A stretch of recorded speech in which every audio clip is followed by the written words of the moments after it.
Question. L'examen analytique préliminaire.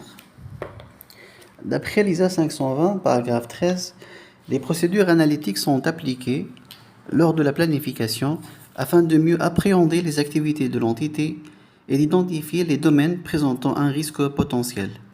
Ces procédures aident à déterminer la nature, le calendrier et l'étendue des procédures d'audit. En tant que contrôle substantif, seul ou en association avec des contrôles de détail, les procédures analytiques appliquées en tant que contrôle substantif utilisent en général un degré de détail important et sont réalisées seules ou en association avec d'autres tests et contrôles de détail. À l'achèvement, pour tirer une conclusion générale sur la cohérence d'ensemble des états financiers. Ces procédures diffèrent par leur étendue et leur objectif. Les procédures analytiques appliquées lors de la planification sont globales et ont pour objectif de mieux appréhender les activités de l'entité et d'identifier les domaines présentant un risque potentiel. Nous nous intéressons à ce niveau au recours de l'auditeur lors de la phase de planification à l'examen analytique global ou préliminaire. D'après le paragraphe 10 de l'ISA 315, les procédures analytiques peuvent être utiles pour identifier des opérations ou événements inhabituels, des montants, ratios et tendances pouvant faire apparaître des éléments ayant une incidence sur l'audit et les états financiers. En mettant en œuvre des procédures analytiques en tant que procédure d'évaluation des risques, l'auditeur projette les résultats attendus sur la base d'hypothèses plausibles. Lorsque la comparaison du résultat attendu avec les montants enregistrés ou les ratios constatés sur la base des réalisations conduit à des variations inhabituelles ou inattendues, il prend en compte ces constatations lors de l'identification du risque d'anomalies significatives. Cependant, lorsque les procédures analytiques utilisent des données agrégées à un niveau élevé, ce qui est souvent le cas, le résultat de ces procédures analytiques fournit seulement une première indication générale sur l'existence potentielle d'une anomalie significative. En conséquence, l'auditeur analyse les résultats de telles procédures analytiques avec les autres informations recueillies dans sa démarche d'identification du risque d'anomalie significative. L'auditeur prend en considération les résultats des procédés analytiques appliqués lors de la planification au même titre que les autres informations qu'il a réunies pour identifier les risques d'anomalies significatives. Celui-ci constitue un outil qui va aider l'auditeur à parfaire la compréhension des affaires du client, à identifier les zones de risque et les domaines significatifs. Cet examen va utiliser un très haut degré d'agrégation et consistera à positionner le chiffre de l'entreprise pour effectuer des comparaisons dans le temps et dans l'espace. Il s'agit de comprendre et d'orienter l'auditeur vers les zones les plus risquées et de déterminer l'effet des différences inattendues ou inexpliquées sur le plan d'audit. En conclusion, l'objectif de cette étape d'examen analytique est d'orienter l'auditeur vers les domaines ou les zones à risque sensibles. Cinquième étape de la planification, la fixation du seuil de signification globale. Définition et utilité du seuil de signification. La notion du seuil de signification est étroitement liée au principe comptable de l'importance relative. La norme 14 de l'Ordre des experts comptables de Tunisie définit le seuil de signification comme étant la limite à partir de laquelle une anomalie contenue dans un élément donné est de nature à influencer la décision des utilisateurs de cet élément. L'ISA 320 considère que des informations sont significatives si leur omission ou leur anomalie sont susceptibles d'influencer les décisions économiques prises par les utilisateurs se fondant sur les états financiers. Le seuil de signification apparaît ainsi comme un niveau monétaire à partir duquel une anomalie ou un ensemble d'anomalies contenues dans les états financiers sont de nature à influencer le processus de prise de décision économique pour les utilisateurs de ces états. Ces utilisateurs sont supposés être raisonnablement connaisseurs du monde des affaires et de l'économie. Ce seuil existe du moment que l'auditeur ne donne aux utilisateurs qu'une assurance modérée, raisonnable, existence d'un risque d'audit et non absolu. Le seuil de signification est alors utile tout autant pour les utilisateurs de l'information comptable qui vont se servir des états financiers en toute connaissance de cause que pour l'auditeur qui va utiliser ce seuil pour définir l'étendue de ses travaux et pour positionner son avis sur les comptes. Relativité du concept du seuil de signification. Relativité dans l'espace. Un montant significatif par rapport aux états financiers d'une entité peut ne pas être significatif pour une autre entreprise différente. Relativité dans le temps. Un montant qui était significatif au cours d'une période passée, n, peut ne plus l'être en n plus 1, dans la même entité. La relativité du concept du seuil de signification est confirmée par l'ISA 320, qui considère que le caractère significatif dépend de l'importance de l'élément ou de l'erreur évaluée dans les circonstances spécifiques de son omission ou de son anomalie. Le caractère significatif d'une information constitue donc un seuil ou une démarcation plutôt qu'un critère qualitatif que cette information doit posséder pour être utile. Maintenant, fixation du seuil de signification. Le seuil de signification est déterminé par l'auditeur conjointement avec l'évaluation du risque d'audit lors de la phase de planification. L'évolution des circonstances et des connaissances de l'auditeur au fur et à mesure de l'avancement de ses travaux peut l'amener à réviser son évaluation initiale du seuil de signification et du risque d'audit. Cette évaluation simultanée du seuil de matérialité et du risque d'audit se justifie, comme il est souligné au niveau de l'ISA 320, par le fait que ces deux variables sont liées par une relation inversement proportionnelle. En d'autres termes, lorsqu'on estime que le risque d'audit est élevé, on doit abaisser le seuil de signification pour élargir l'étendue des travaux afin de réduire le risque d'audit à un niveau suffisamment faible. Par contre, lorsqu'on estime que le risque d'audit est faible, on peut se permettre un seuil de signification relativement élevé. Cette dernière situation se traduit par une certaine compression de l'étendue des travaux qui maintient tout de même le risque d'audit à un niveau acceptable. Le seuil de signification relève du jugement professionnel de l'auditeur qui tient compte dans son évaluation des caractéristiques de l'entreprise et de son environnement, des besoins des utilisateurs des états financiers, de la stratégie générale du cabinet et la position de la profession, le niveau de confiance généralement escompté qui est arrêté en référence aux normes et aux usages de la profession. Si l'on se place au niveau des états financiers pris dans leur ensemble, on parle de seuil de signification global. Si l'on se place au niveau des constituants de ces états, c'est-à-dire des soldes, des catégories de transactions et des informations données, on parle d'erreur tolérable. L'erreur tolérable est en d'autres termes le seuil de signification applicable aux rubriques tolérables et, en d'autres termes, le seuil de signification applicable aux rubriques des états financiers, assertion, compte ou module. D'une façon générale, l'auditeur s'appuie pour déterminer le seuil sur des critères quantitatifs, résultats, chiffre d'affaires, total bilan, capitaux. Le choix s'effectue en priorité par référence aux utilisateurs de l'information et leurs besoins. Il est possible également de retenir une combinaison de plusieurs de ces bases de calcul.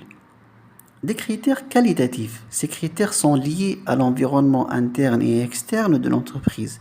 Système en place, politique comptable, tendance des chiffres clés, secteur d'activité, attente des utilisateurs des états financiers. Il est à signaler à ce niveau que le caractère significatif peut être influencé par la nature même de certaines opérations, étant donné par exemple le régime légal ou réglementaire. Nous pouvons citer comme exemple de ces opérations les transactions entre parties liées, les opérations qui remettent en cause l'intégrité des dirigeants et la violation d'obligations légales ou conventionnelles. La responsabilité de l'auditeur est de déterminer si les états financiers sont affectés par des anomalies significatives. Si les états financiers comportent des anomalies qui ne sont pas significatives, l'existence de ces anomalies n'empêche pas l'auditeur de certifier les comptes, d'où l'importance de la fixation du seuil de signification.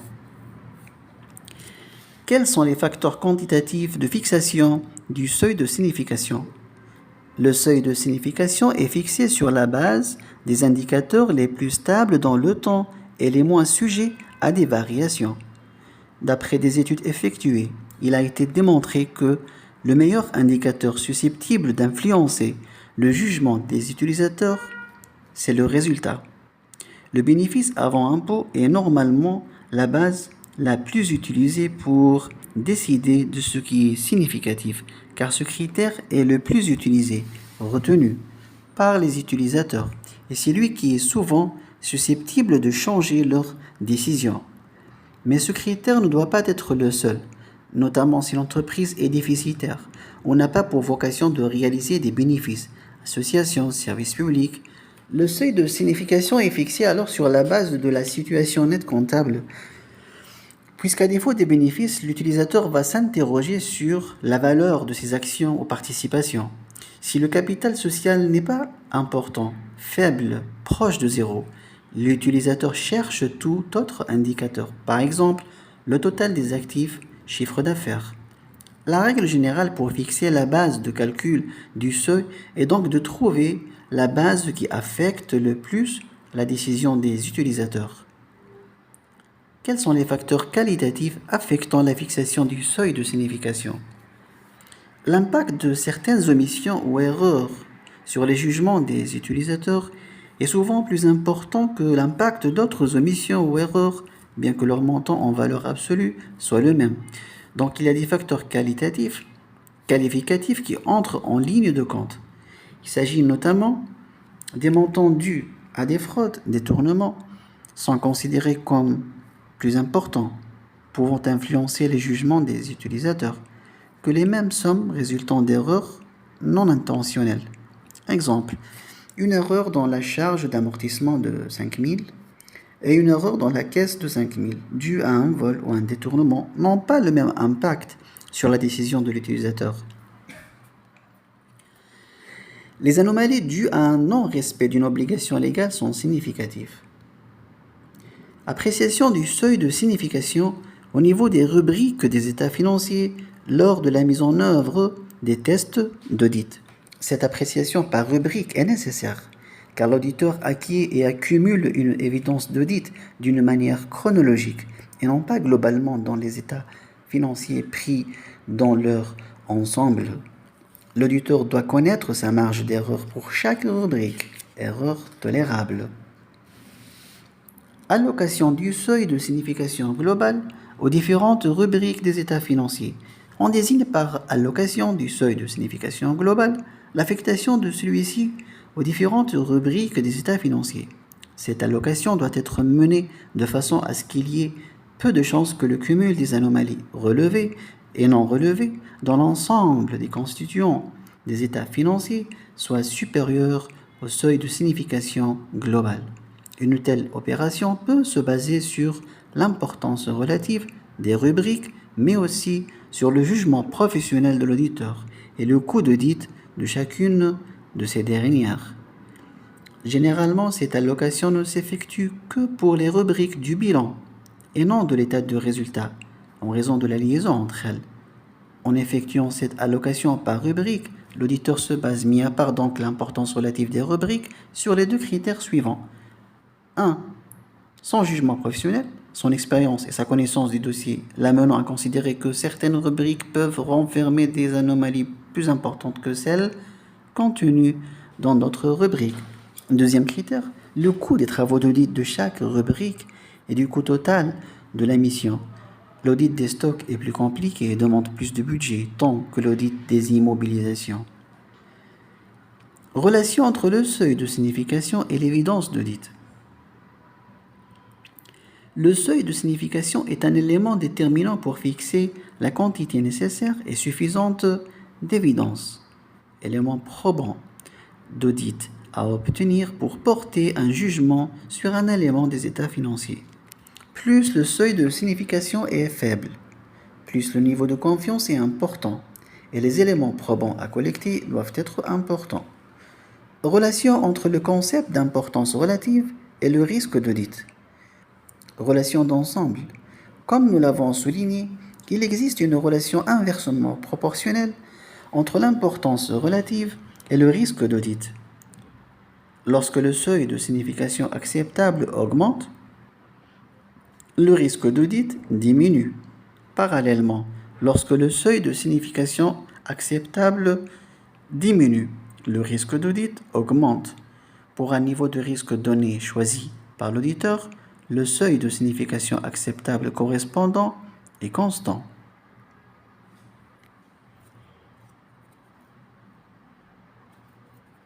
Révision des risques et de l'évidence d'audit. D'après l'ISA 315, l'appréciation que fait l'auditeur des risques d'anomalies significatives au niveau des assertions est fondée sur les éléments probants disponibles et peut changer au cours de l'audit à mesure que d'autres éléments probants sont obtenus.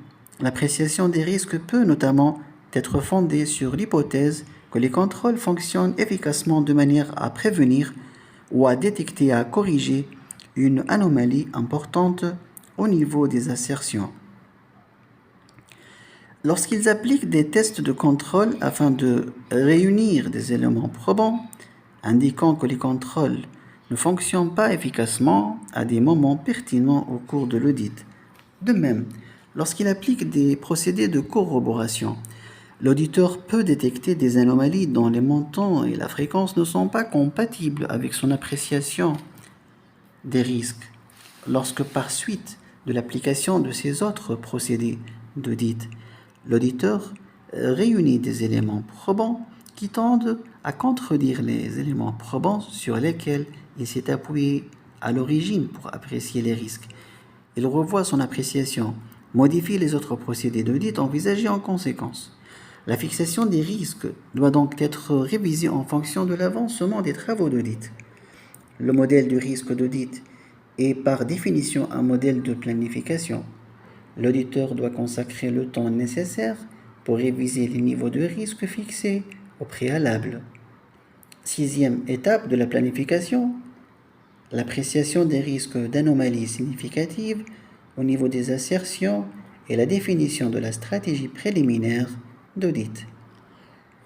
L'appréciation des risques d'anomalies significatives revient à fixer le produit RIX, RC, permettant ainsi de déterminer le risque de non-détection conformément au modèle par les risques.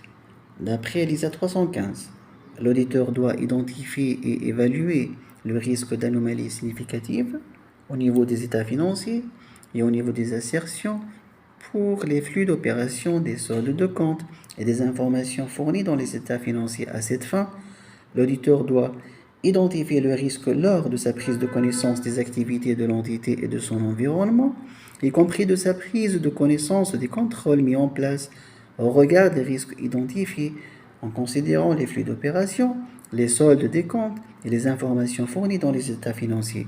Confronter les problèmes potentiels constatés au niveau des assertions aux risques identifiés.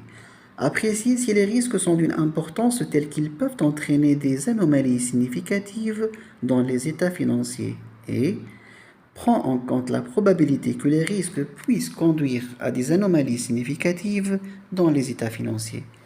La norme distingue entre les risques d'anomalies significatives liés à des catégories d'opérations, à des soldes de compte, ainsi qu'à des informations fournies dans les états financiers et à des assertions connexes particulières, et les risques d'anomalies liés de manière plus générale aux états financiers pris dans leur ensemble et touchent possiblement de nombreuses assertions. Le paragraphe 102 précise que l'auditeur détermine si le risque identifié est d'anomalie significative est lié à des flux spécifiques d'opérations, à des soldes de comptes particuliers, à des informations fournies dans les états financiers ou des assertions les concernant. Ou si ce risque concerne les états financiers en général, en affectant potentiellement de multiples assertions. Ce dernier peut résulter en particulier d'un environnement de contrôle déficient. Les contrôles peuvent être liés soit directement, soit indirectement à une assertion. Plus ce lien est indirect, et moins le contrôle en cause peut être efficace pour prévenir ou détecter et corriger les anomalies présentes dans cette assertion. Par exemple, la revue par un directeur des ventes du sommaire des ventes de magasins donnés par région est en général lié indirectement à l'assertion relative à l'exhaustivité des ventes. Par conséquent, pour réduire le risque afférent à cette assertion, il se peut que cette revue soit moins efficace que des contrôles liés plus directement à cette assertion. Par exemple, le rapprochement des documents d'expédition avec les documents de facturation. Au terme de l'ISA 315, l'appréciation des risques d'anomalies significatives permet de dégager deux natures de risques. Des risques significatifs qui requièrent une démarche d'audit particulière et des risques pour lesquels des contrôles de substance seuls ne peuvent fournir des éléments probants suffisants et appropriés. Risques significatifs qui requièrent une démarche d'audit particulière. L'auditeur doit déterminer parmi les risques relevés lesquels, à son avis, constituent des risques significatifs qui exigent une attention particulière. En présence de risques significatifs, et si l'auditeur prévoit s'appuyer sur l'efficacité du fonctionnement des contrôles, il doit réunir tous les éléments probants concernant l'efficacité du fonctionnement de ces contrôles par la mise en œuvre de tests des contrôles au cours de la période considérée. Plus le risque d'anomalie significative est élevé, plus l'auditeur réunit d'éléments probants indiquant que les contrôles fonctionnent efficacement.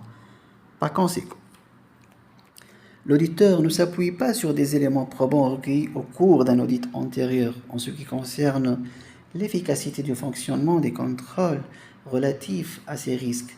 En outre, si l'auditeur détermine que le risque est significatif, il doit mettre en œuvre des procédés de corroboration qui tiennent compte expressément de ce risque.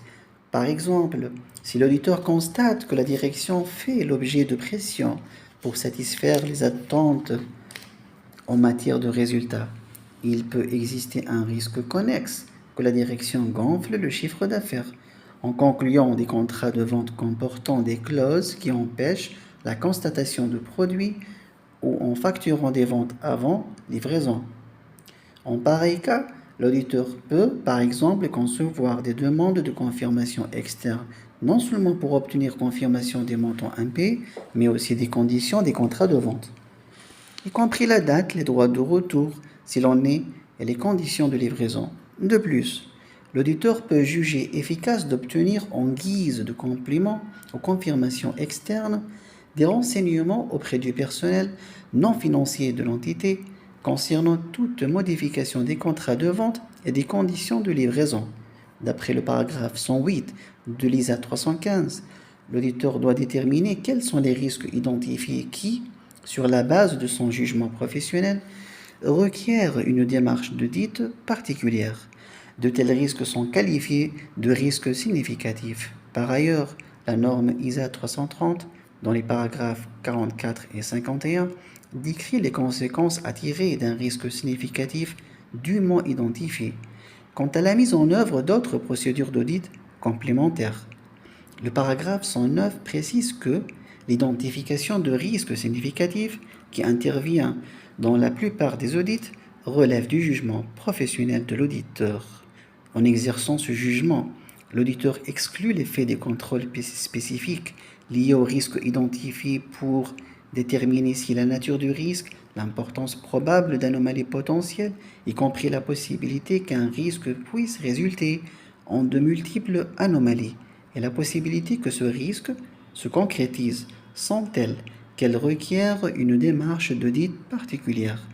Des opérations courantes ou ne présentant pas par nature de complexité et qui sont sujettes à des traitements systématiques sont moins susceptibles d'engendrer des risques significatifs car les risques inhérents qui leur sont attachés sont plus faibles.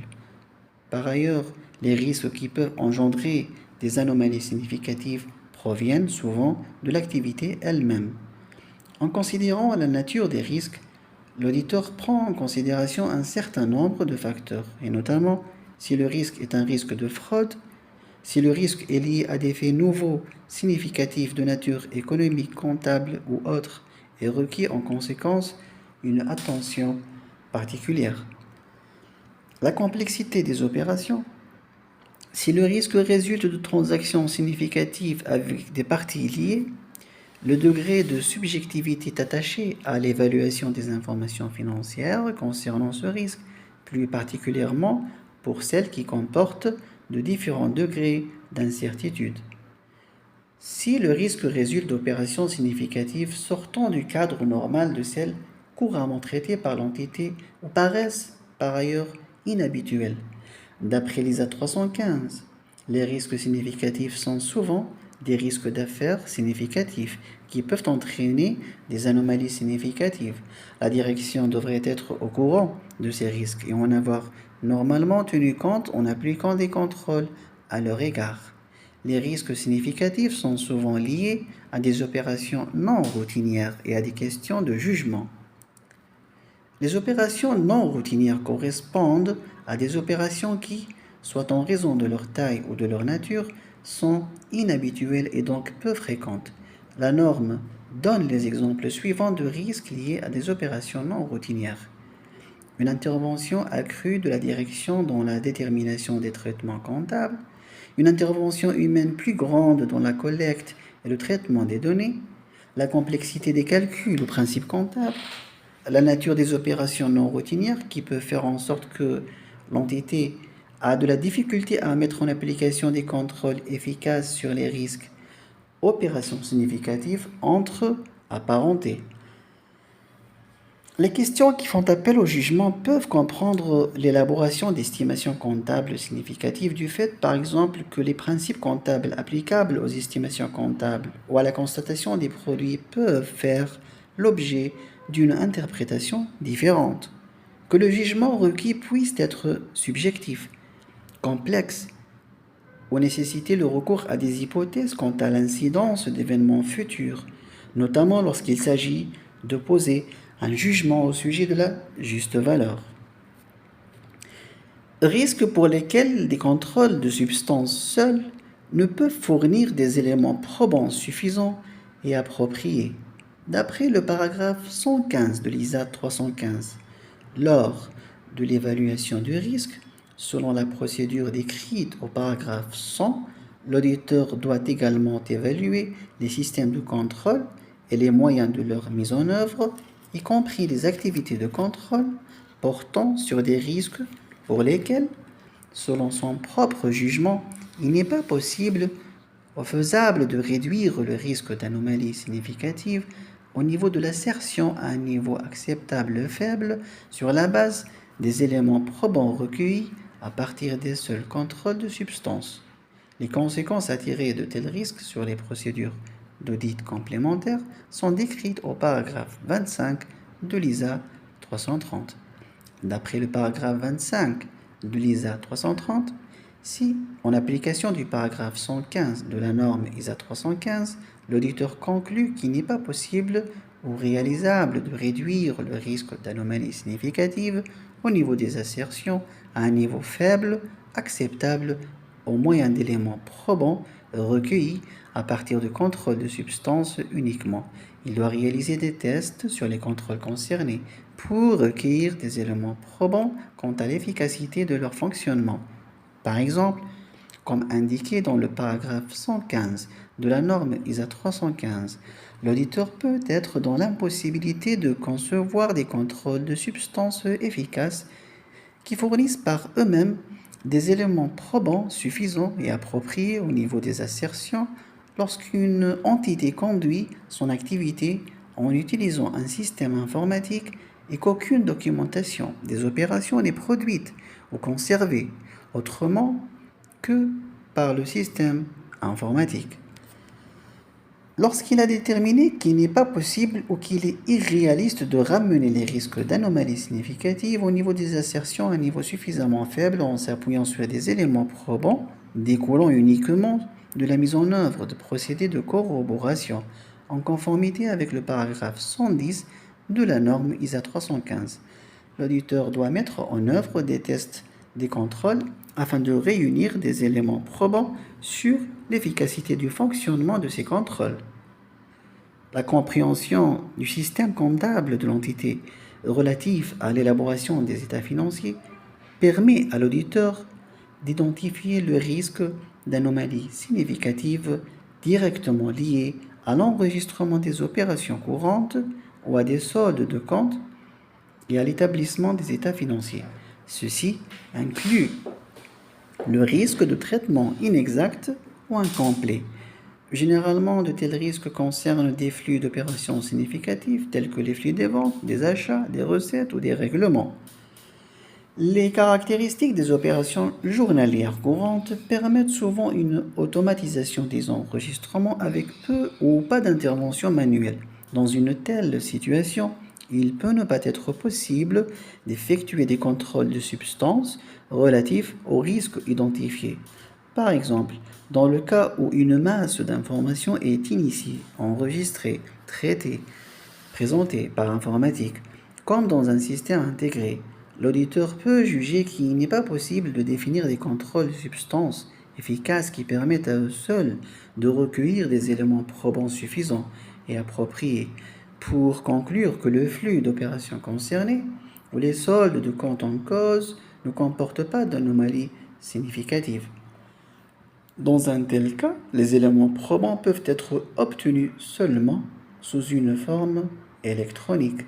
Leur suffisance et leur caractère approprié dépendent généralement de l'efficacité des contrôles sur l'exactitude et l'exhaustivité de l'information traitée. De plus, la probabilité que des opérations soient initiées ou modifiées de façon incorrecte et ne soient pas détectées est plus grande lorsque l'information est initiée, enregistrée, traitée, présentée exclusivement par informatique et que le contrôle ne sont pas effectués de manière efficace. Des exemples de situations où l'auditeur peut se trouver en face de cas où il lui est impossible de définir des contrôles de substances efficaces qui, par eux-mêmes, apportent des éléments probants, suffisants et appropriés, permettant de conclure que certaines assertions ne comportent pas d'anomalies significatives, sans donner ci-après. Une entité qui gère son activité en utilisant un système informatique pour lancer les commandes d'approvisionnement et réceptionner les marchandises selon des règles prédéterminées sur ce qu'il convient de commander et en quelle quantité, ainsi que pour générer le règlement automatisé des achats sur la base de la confirmation de la réception des marchandises et des conditions de paiement. Dans ce cas, il n'existe aucune documentation matérialisée des commandes d'achat et de la réception des marchandises autre que celle contenue dans le système informatique. Une entité qui rend des services à ses clients par l'intermédiaire de moyens électroniques, par exemple un fournisseur de services Internet ou un opérateur téléphonique, et qui utilise son système informatique pour créer un récapitulatif des services rendus à ses clients, pour initier et gérer la facturation de ces services et pour procéder électroniquement aux enregistrements comptables de ces montants. Le tout intégré dans le système informatique utilisé pour l'élaboration des états financiers. Établissement de la stratégie préliminaire d'audit par assertion. Le terme stratégie est un terme militaire qui correspond au choix du moment, des méthodes et moyens qui seront nécessaires pour gagner la guerre. Ce sont les actions que l'on entreprend pour faire en sorte que le combat ne soit engagé qu'en position de supériorité. D'après le paragraphe 5.6 de l'ISA 330, l'évaluation de risque d'anomalies significatives au niveau des états financiers découle en partie de la compréhension qu'a l'auditeur de l'environnement de contrôle. Un environnement de contrôle efficace peut permettre à l'auditeur d'augmenter son niveau de confiance dans le contrôle interne et dans la fiabilité des éléments probants générés au sein de l'entité. Et donc, par exemple, lui permettre de mettre en œuvre certaines procédures d'audit à une date intercalaire plutôt qu'à la fin de la période. S'il existe des faiblesses dans l'environnement de contrôle, l'auditeur réalisera en principe davantage de procédures d'audit à la fin de la période qu'à une date intercalaire, recherchera plus d'éléments probants par le biais de contrôle de substances, modifiera la nature des procédures d'audit pour recueillir des éléments probants plus convaincants ou augmentera le nombre de sites à contrôler. De telles considérations ont dès lors une influence significative sur l'approche globale d'audit retenue par l'auditeur, en l'amenant à privilégier par exemple une approche principalement fondée sur des contrôles de substances, approche de substance, ou une approche faisant appel aussi bien aux tests de procédure qu'au contrôle de substance, approche mixte. Il en découle qu'en audit, et pour chaque assertion, il existe deux stratégies. Stratégie corroborative, approche substantive, et stratégie mixte, approche système. Stratégie corroborative. L'auditeur choisit d'appliquer une approche corroborative concernant les transactions routinières quand il estime que les contrôles n'existent pas ou sont inefficaces ou les coûts d'évaluation du système dépassent les coûts des tests substantifs. Exemple, système compliqué pour des opérations peu nombreuses. Pour les transactions non routinières et les estimations comptables, on adopte également cette approche corroborative, à moins que certains aspects de ces deux catégories de transactions ne soient gérés par les systèmes en place. Ces aspects sont, dans ce cas, assimilés à des transactions routinières et leur audit pourrait être donc effectué moyennant l'approche système. En optant pour l'approche corroborative, l'auditeur spécifie les 4 composantes suivantes de sa stratégie. Utilisation d'un niveau de risque lié au contrôle d'une manière préliminaire, prévu maximum 100% ou très proche de ce maximum.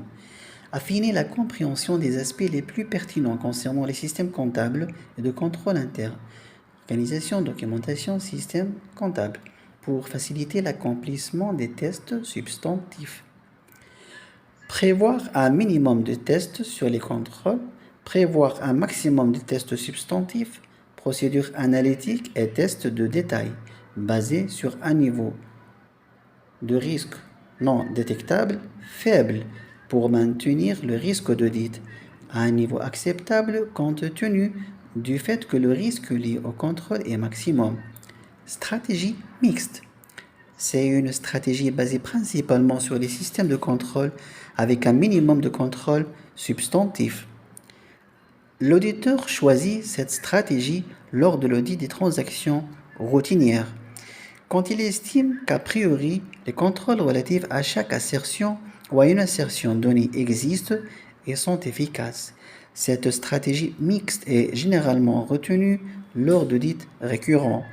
Suite à l'adoption de cette approche système, l'auditeur va spécifier les 3 composantes de sa stratégie, à savoir prévoir l'obtention d'une compréhension extensive des systèmes relatifs aux modules concernés par l'approche mixte, prévoir de réaliser des tests de contrôle extensifs ou étendus, tests de conformité et tests de permanence qui déterminent si les mécanismes de contrôle sont effectivement efficaces et appliqués d'une façon qui justifie le faible niveau du risque lié au contrôle choisi lors de l'appréciation préliminaire.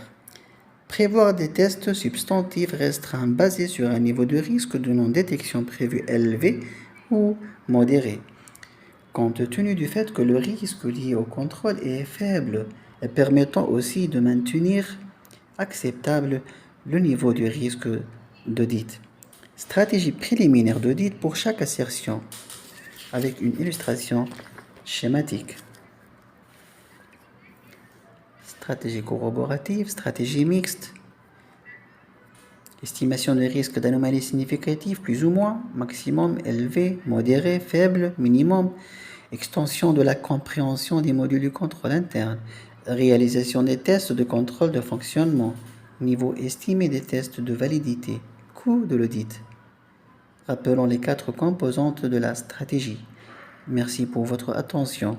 Nous aborderons la prochaine fois la 7e étape de la planification et la dernière, c'est la formalisation du plan d'audit, nature, timing et étendue. À la prochaine.